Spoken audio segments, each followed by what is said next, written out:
الاهلي بيخسر من طلائع الجيش بفضيحه فنيه وتكتيكيه واداريه وكل حاجه.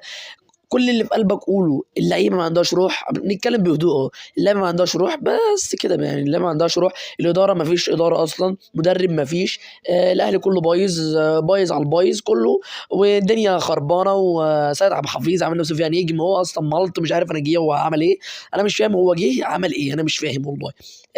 وليد صلاح الدين يخصم يا بابا زي ما انت عايز. امام عاشور ولا عمل اي حاجه، ولا بن شرقي ولا تريزيجيه ولا زيزو. ولا زيزو احنا هنجيب له 100 مليون، المفروض يبقى السوبر ستار بتاع الفرقه. ولا اي حاجه. لعبه ما عندهاش روح التيشيرت النادي الاهلي، ولا عنده اي حاجه. انت سمعت اصلا الجمهور بيقول لك ايه؟ بيقول لك لعيبه عالة ما فيش رجاله. يعني انت فاهم؟ يعني بص وصل الجمهور لغايه ايه.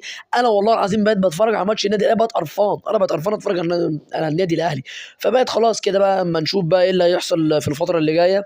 ونشوف بقى الاداره هتعمل ايه وهتعمل ايه في رياض تورب. واحنا ولا كده هناخد دوري ولا هناخد افريقيا، ولا هنطلع بموسم صفري. انا ما افتكرش اصلا النادي الاهلي بيطلع بموسم صفري. انا مش عارف والله اقول ايه. وربنا يعديها على خير. ويكون كده انت الفيديو بتاعنا، ما تنسوش تحطوا لايك واشتركوا في القناه. وسلام.